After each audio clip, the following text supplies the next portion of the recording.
Hello, everyone. Welcome to this week's episode of Teaching for Well-Being. Today, we will be exploring some simple yet meaningful activities that you can include in your classroom routine to support the wellness and well-becoming of your students. Let's start by discussing why this work is important. According to Manitoba Education, students who feel mentally well are better equipped to handle stress and adversity. These students are also more willing to take healthy risks. This is important in a middle years classroom, where students are asked not only to focus on their schoolwork, but also to manage their emotions, navigate friendships, and ride the crazy roller coaster that is adolescence. It's no wonder some of our students are feeling overwhelmed at times. So, how can we help our students build on their wellness? One place to start is by integrating routine activities that research shows can reduce stress and strengthen well-being. As teachers, we know the importance of routines. A predictable routine can ease cognitive load for our students.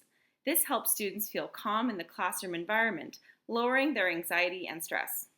Then, once your students are feeling safe and supported, you can help them reach their full potential as individuals. In this episode, I will walk you through 5 activities that you can try, the research that support them, and honest reflections from my own experience in the classroom. So let's start off with number 1, get your students moving. Incorporating regular movement into your classroom routine is a simple yet powerful way to support student well-being. How this looks will depend on your space, your schedule, and your students' interests. It might be as simple as a quick walk around the playground or your community. It could be a round of Simon Says, or it could be following along with a kid-friendly exercise video on YouTube. When you're planning your movement breaks, it is important to make sure that your activities are accessible to all students. The goal is for everyone to feel included and part of the classroom community, and not left out because of their ability or their confidence level. Movement breaks help students reset and recharge, which benefits both their well-being and their learning. According to Manitoba Education, physical activity can reduce stress and anxiety while boosting mood and self-esteem. Kids Health also emphasizes the importance of choosing activities that are both engaging and enjoyable. When students have positive experiences with movement early on, they're more likely to build healthy habits that last into adulthood. One routine that has worked very well with my last group of grade 7-8 students was a daily morning walk. We are lucky to have a well-maintained outdoor track at our school, and each morning at 10 a.m., my class would head outside for a lap on the track. After their walk, they had a few minutes of free time. Some played volleyball, others had a laugh on the swings, and a few would sit quietly with a book. That time outside gave them space to clear their heads, connect with one another, and step away from the busyness of the classroom. When we came back inside, they were noticeably more settled, focused, and eager to learn. Of course, movement isn't the only thing to support student well-being. Another simple and effective way to support student well-being is through games and puzzles.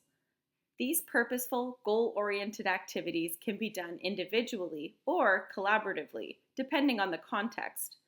They encourage students to think creatively, flexibly, and from different perspectives, all while problem-solving in a low-stakes and enjoyable way. Games and puzzles can take on many forms. There are trivia-style quizzes like Kahoot or Jeopardy, word games like Categories and Wordle, or classic activities like a crossword, scavenger hunt, or it could be a rebus puzzle.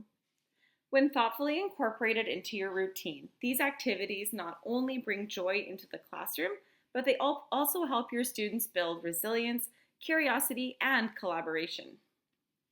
According to the social emotional teacher, games and puzzles support student well-being by helping to develop their empathy, emotional intelligence, and resilience.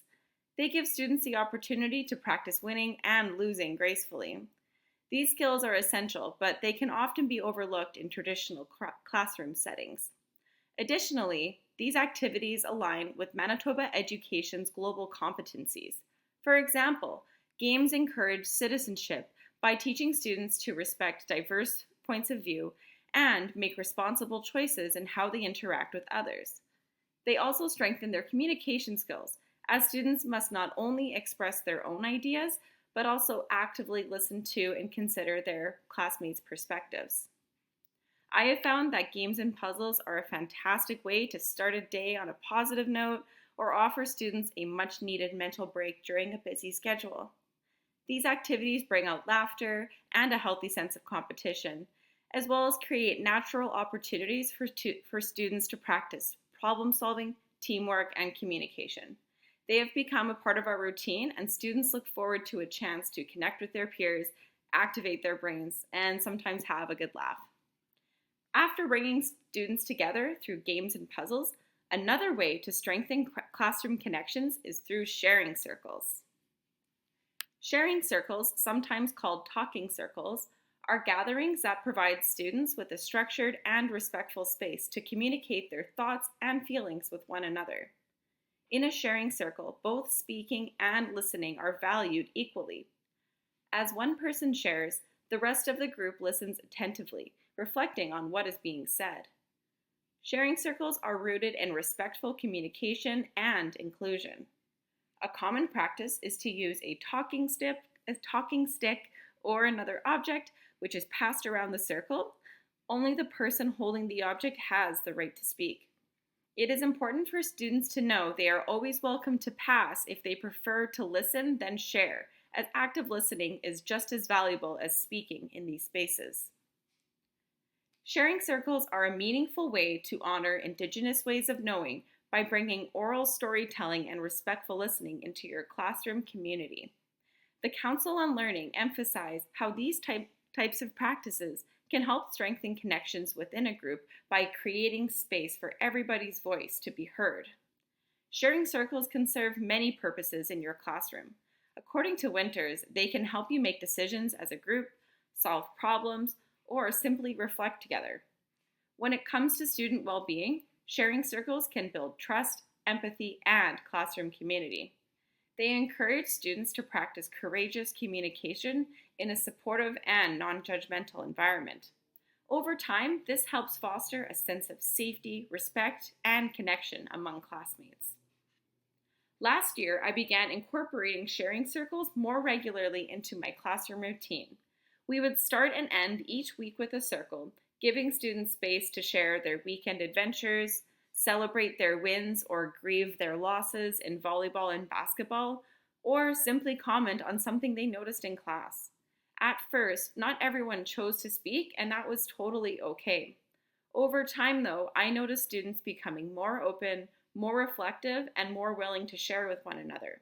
These small moments helped strengthen our classroom community and created a space where students felt seen, heard, and connected.